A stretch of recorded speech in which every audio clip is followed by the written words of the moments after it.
Hello everyone, स्वागत है आप सभी का आपके YouTube channel the exam tutorial पर।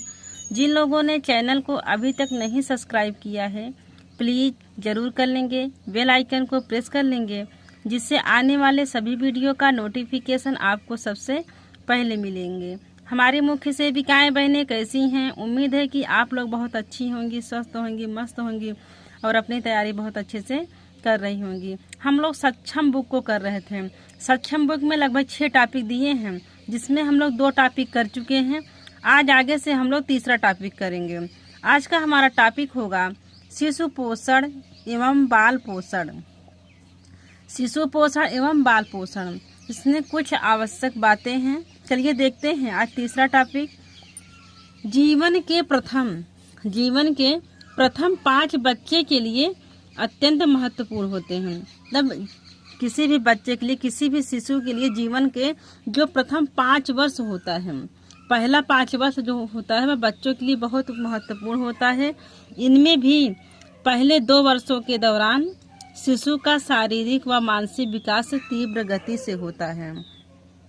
यानी बच्चे का जो प्रथम 5 वर्ष होता है बहुत ही महत्वपूर्ण होता है। इनमें भी 2 वर्ष के दौरान बच्चे का शारीरिक मानसिक विकास तीव्र गति से होता है। यह और ही इम्पॉर्टेंट होता है।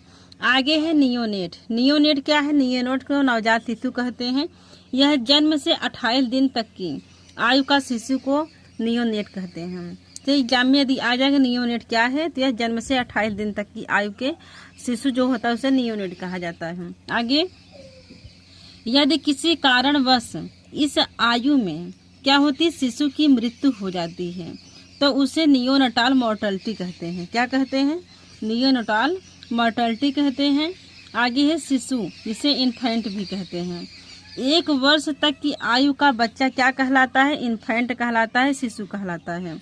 आगे है बालक। बालक किसे कहेंगे? चाइल्ड। उपर्युक्त मतलब जो दोनों ऊपर के, एक नियोनेट है और दूसरा इन्फेंट है। नियोनेट और इन्फेंट दोनों तब उपर्युक्त आयु वर्ग इसमें शामिल होते हैं। चाइल्ड में 5 वर्ष तक की आयु के बच्चे शामिल होते हैं। किसने? 5 वर्ष तक के बच्चे चाइल्ड में शामिल होते हैं। और 5 वर्ष से कम आयु में होने वाले मृत्यु को चाइल्ड मोर्टलिटी कहते हैं। क्या कहते हैं? चाइल्ड मोर्टलिटी कहते हैं। आगे, जन्म के समय शिशु का वजन 3.2 से 3.3 केजी होना चाहिए। कितना? एक नॉर्मल जो शिशु होता है उसका नॉर्मल वेट कितना होना चाहिए? 3.2 से 3.3 केजी होना चाहिए, जिसमें 2.5 केजी से जो कम होते हैं वो कम वजन वाले बच्चे कहे जाते हैं, और 1.5 केजी से जो कम होते हैं वह गंभीर कम वजन वाले बच्चे होते हैं। तो जिनका 1.5 केजी से कम वजन है वह गंभीर कम वजन वाले बच्चे होते हैं। आगे समानतः सभी नवजात शिशुओं के जन्म के बाद पहले 2-3 दिन तक वजन घटता है। जैसे जब शिशु जन्म लेता है तो क्या होता है कि जन्म के समय उसके शरीर में जो पानी तरल पदार्थ भरे होते हैं वो सूखते हैं। कि 2-3 दिन तक क्या होता है? वजन कम होता है। फिर शिशु यह खोया हुआ वजन जन्म के 1 सप्ताह के अंदर, मतलब 1 सप्ताह के अंदर वह पुनः प्राप्त कर लेता है। जैसे 2-3 दिन के अंदर जो वजन अपना खोया होता है, फिर 1 सप्ताह के अंदर उसको पुनः प्राप्त कर लेता है। उसके बाद उसका भार प्रतिदिन 30 से 40 ग्राम की दर से बढ़ती। कितना? 30 से 40 ग्राम की दर से बढ़ती है। आप लोग भी कोशिश करिएगा कि साथ साथ नोट्स अपना तैयार करते चलिए। और ये जो है जितना इसमें फैक्ट दिया है बहुत ही इम्पॉर्टेंट है और एथेंटिक है। सबसे बड़ी बात है कि यह एथेंटिक है। इसको आप लोग अगर एग्जाम आयोग के द्वारा उत्तर गलत भी आता तो आप लोग चैलेंज कर सकते हैं, क्योंकि यह सक्षम बुक है। सक्षम बुक जो है ICDS के द्वारा प्रोवाइड किया गया है, जो आंगनवाड़ी को दिया जाता है। तो वहाँ से इसको हम तथ्य लिए, तो इसके लिए बहुत एथेंटिक है और बहुत इम्पॉर्टेंट है। आप लोग इसको ज़रूर पढ़िए और अपना नोट्स ज़रूर इससे बना लीजिए। आगे है वजन में औसत वृद्धि ग्राम में प्रति माह, मतलब हर माह में कितना ग्राम वृद्धि होती है। ये देखते हैं। जन्म से 2 माह तक 1 से 1.2 केजी की वृद्धि होती है, और 3 से 4 माह में 600 ग्राम प्रति माह वृद्धि होती है, और 5 से 6 माह के बीच में 400 ग्राम की वृद्धि होती है, और 7 माह और 3 वर्ष के बीच 200 ग्राम की वृद्धि होती है हर माह में। अगला है skin to skin contact. Skin to skin contact, इसमें क्या है, शिशु को माता के सीने और पेट से चिपका कर रखें। स्किन टू स्किन कांटेक्ट में जो शिशु होता है उसको माता के सीने और पेट से चिपका कर रखना चाहिए। क्यों? ताकि जो माँ के शरीर की गर्माहट होती है वह बच्चे को मिल सके। इस तकनीक को कंगारू मदर केयर भी कहा जाता है। जो स्किन टू स्किन कांटेक्ट है, इस तकनीक को कंगारू मदर केयर भी कहते हैं। इसमें क्या होता है, शिशु को माता के सीने और पेट से चिपका कर रखा जाता है ताकि माँ की जो शरीर की गर्माहट होती है वो बच्चों को मिल सके। आगे है कंगारू मदर केयर में क्या क्या फायदे होते हैं। बच्चे की इम्यूनिटी बढ़ती है। क्या होती है? बच्चे की इम्यूनिटी में बढ़ोतरी होती है और तापमान स्थिर होता है। दिल की धड़कन सामान्य बनाए रखने में भी मदद करता है और स्तनपान में भी मदद करता है और दिमाग का विकास अच्छा होता है बच्चे का और वजन में भी वृद्धि करती है। मतलब इससे क्या होता है, मतलब इससे क्या बच्चे को फायदा ही फायदा है, मतलब बच्चे के लिए बहुत ही जरूरी होता है। अगला है नाल को, जो मतलब बच्चे के जन्म के बाद जो नाल होता है, नाल को जन्म के अधिकतम 3 मिनट के अंदर बांध देना चाहिए। कितने? 3 मिनट के अंदर, अधिकतम 3 मिनट के अंदर जो नाल होता है उसको बांध देना चाहिए। इस तकनीक से नवजात शिशु को नाल के माध्यम से रक्त प्राप्त करने व उसके आयरन भंडार को बढ़ाने के लिए लाभदायक होता है। ये शिशु को कब नहलाना चाहिए? सक्षम बुक के अकॉर्डिंग तो शिशु को 7 दिन के बाद ही नहलाएं। सक्षम बुक का कहना है कि शिशु को 7 दिन के बाद ही नहलाएं और WHO का कहना है कि 48 घंटे बाद नहला देना चाहिए। आगे ही एक स्वस्थ शिशु के लिए कम से कम 6 से 7 बार पेशाब करना शिशु के लिए पर्याप्त मात्रा में आहार, माँ का दूध लेने का संकेत है। यदि बच्चा दिन में कम से कम 6 से 7 बार पेशाब करता है तो ये अंदाज़ा लग जाता है कि बच्चा जो है वह माँ का दूध लेने में एकदम परफेक्ट है और वह उसका पेट भर रहा है। आगे है हाइपोथर्मिया। हाइपोथर्मिया क्या है? हाइपोथर्मिया को ठंडा बुखार भी कहते हैं। इसमें शिशु के पैर व सिर को हमेशा ढक कर रखा जाता है। इसलिए जब बच्चा पैदा होता है तो उसको हम चाहे गर्मी का ही महीना क्यों ना हो उसको ढक के रखा जाता है। उसका पैर, उसका सिर सब ढक के रखते हैं। इसीलिए ढक के रखते हैं कि उसको ठंडा बुखार या हाइपोथर्मिया ना हो जाए। आगे है वेस्टिंग या दुबलापन या सूखापन। वेस्टिंग का तात्पर्य है कि लंबाई के सापेक्ष कम वजन। मतलब कोई बच्चा की लंबाई तो बढ़ गई है, उसकी लंबाई हो गई है लेकिन उसका वजन कम है, तो इसे क्या कहेंगे? वेस्टिंग कहेंगे। इससे ग्रसित बच्चा कमजोर तथा पतला दिखता है। उसके शरीर से वसा तथा मांसपेशियों की कमी हो जाती है वेस्टिंग में। आगे है स्टंटिंग। स्टंटिंग में क्या है? ठिगनापन, इसे नाटापन भी कहते हैं। आयु के सापेक्ष कम लंबाई या ऊंचाई ही स्टंटिंग या ठिगनापन कहलाता है। इसके बचाव को कैसे कर सकते? 2 वर्ष तक संभव है। जैसे नाटापन जो है ये बच्चे का 2 वर्ष तक संभव है। इसके बाद लंबाई गंभीर रूप से बाधित हो जाती है। यानी यदि आपको पता चल जाए कि बच्चे के अंदर स्टंटिंग या नाटापन का लक्षण दिख रहा है तो उसको 2 वर्ष के अंदर आप इसका उपचार कर सकते हैं। अगर 2 वर्ष के अंदर उपचार नहीं हो पाया तो इसके बाद उसका उपचार होना काफ़ी मुश्किल होता है। और इसके बाद क्या होता है? उसकी लंबाई गंभीर रूप से बाधित हो जाती है। जितना लंबाई होनी चाहिए उतना लंबाई नहीं हो पाता है। आगे NFHS के अनुसार 39.7% बच्चे स्टंटिंग की श्रेणी में हैं। आगे पर्याप्त आहार। पर्याप्त आहार में आहार जो बच्चे की आयु के अनुसार, कैसे? बच्चे की आयु के अनुसार उसके विकास व वृद्धि की आवश्यकताओं की पूर्ति करता हो उसे एडेक्वेट डाइट कहते हैं। क्या कहते हैं? उसे एडेक्वेट डाइट कहते हैं। मतलब बच्चे को उसकी आयु के अनुसार जो आहार मिलता है बच्चों को, उसकी आयु के अनुसार उसके विकास और वृद्धि की आवश्यकता की पूर्ति करता है, उसे क्या कहते हैं? एडेक्वेट डाइट कहते हैं या पर्याप्त आहार कहते हैं। पर्याप्त आहार के 3 मानक होते हैं। कितने? 3 मानक होते हैं।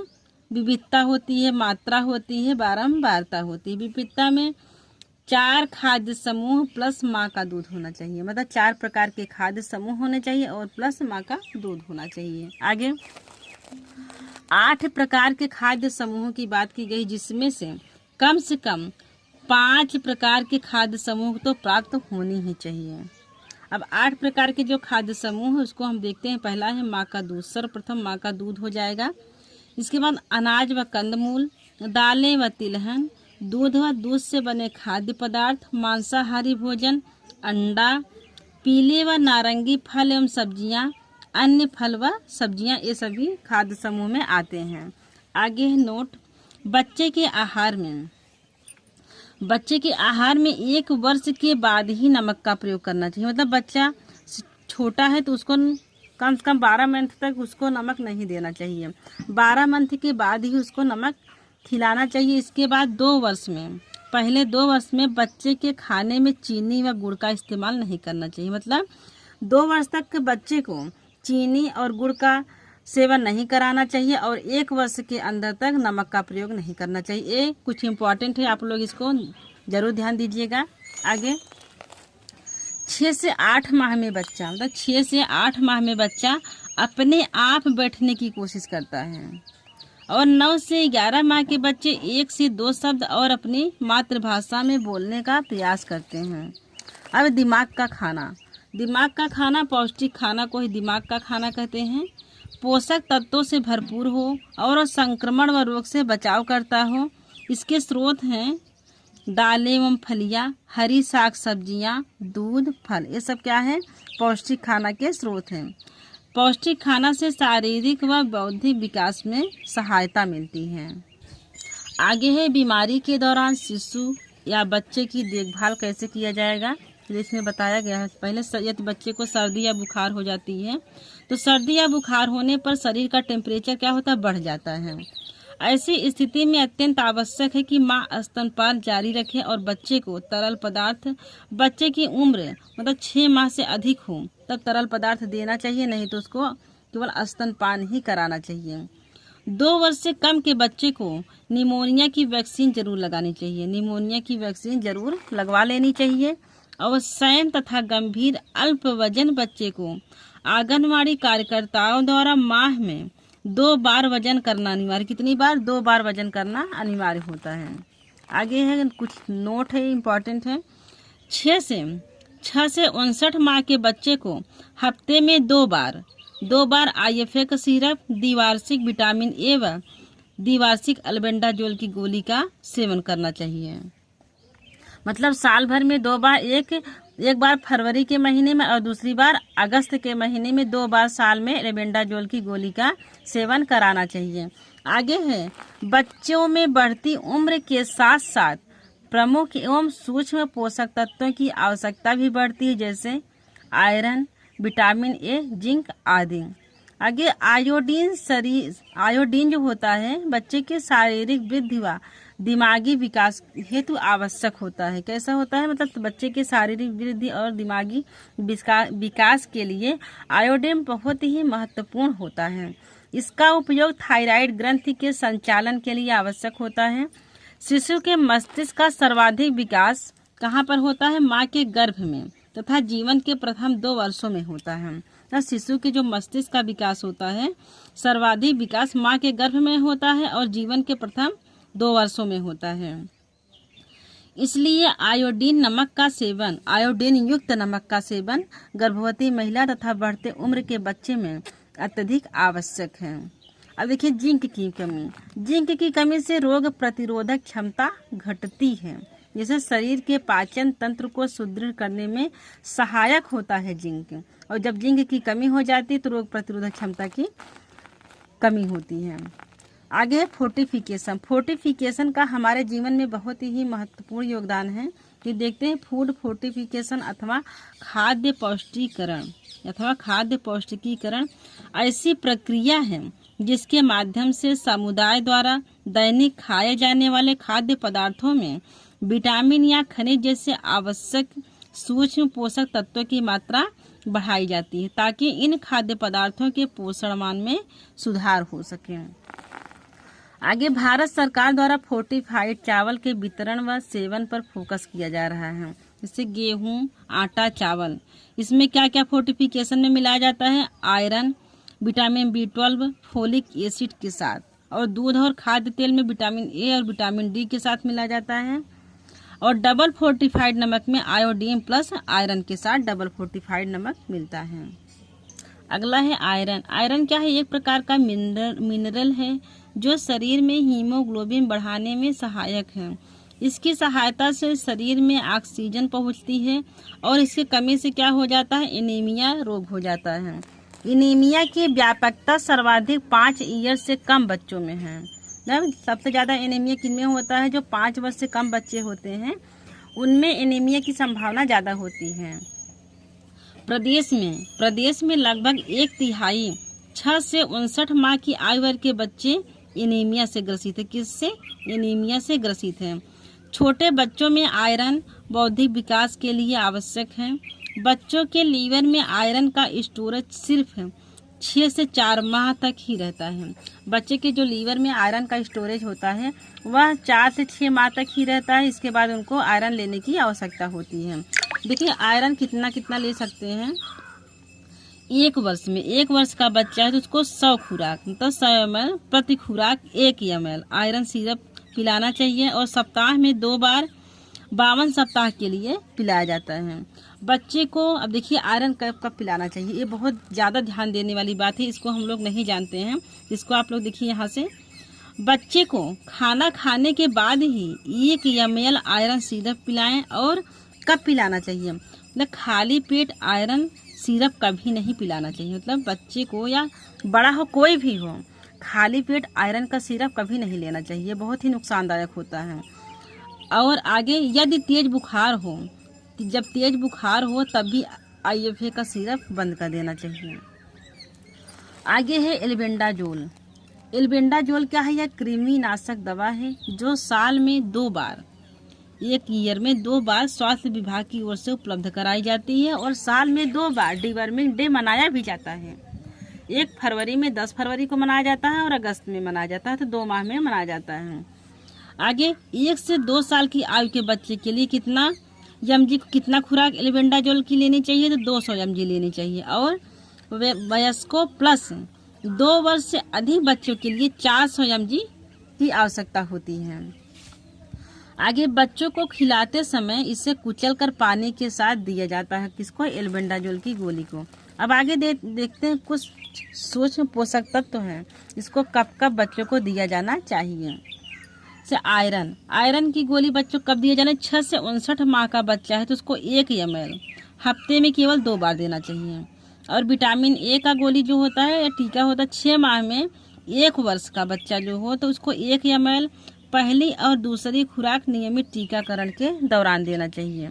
आगे यदि 1.5 वर्ष का बच्चा है तो 2 ml, और 1 से 5 वर्ष का बच्चा है तो भी 2 ml देना चाहिए। और तीसरी से 9वीं खुराक द्विवार्षिक बाल स्वास्थ्य पोषण माहों के दौरान दिया जाता है। आगे आयोडीन क्या है? आयोडीन जो है 1 वर्ष पूरा होने पर प्रतिदिन आयोडीन युक्त नमक का सेवन कराना चाहिए बच्चे को। मतलब 1 वर्ष तक बच्चे को नमक नहीं देना चाहिए।